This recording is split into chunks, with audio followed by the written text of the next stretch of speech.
안녕하세요, 김디디입니다. 한국이 멕시코에게 GDP가 따라잡혔다는 충격적인 소식입니다.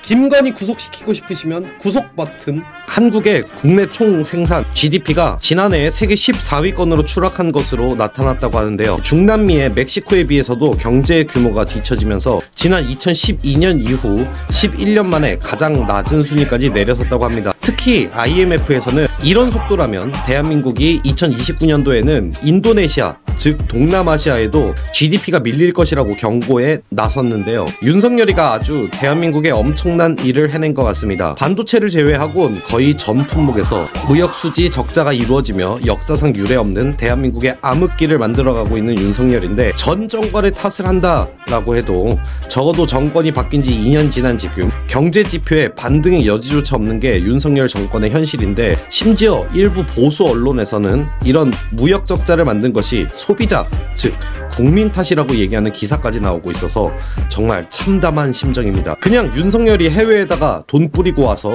아무것도 얻어온 게 없는 것이 가장 큰 문제인데 말이죠.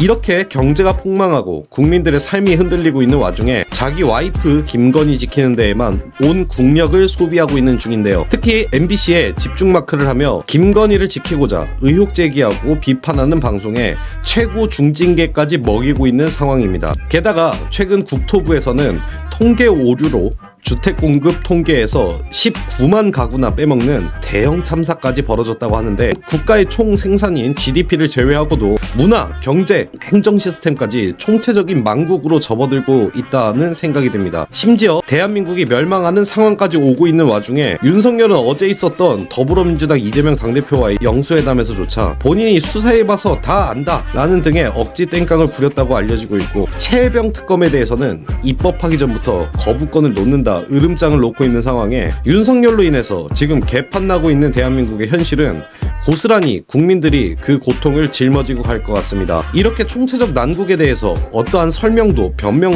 아무것도 없이 그냥 지가 잘한다고 우기고 있어서 듣는 국민들만 열통 터질 따름인데요. 인도네시아에 밀려서 동남아에도 밀리는 후진국이 되기 전에 윤석열 빨리 탄핵해야 합니다.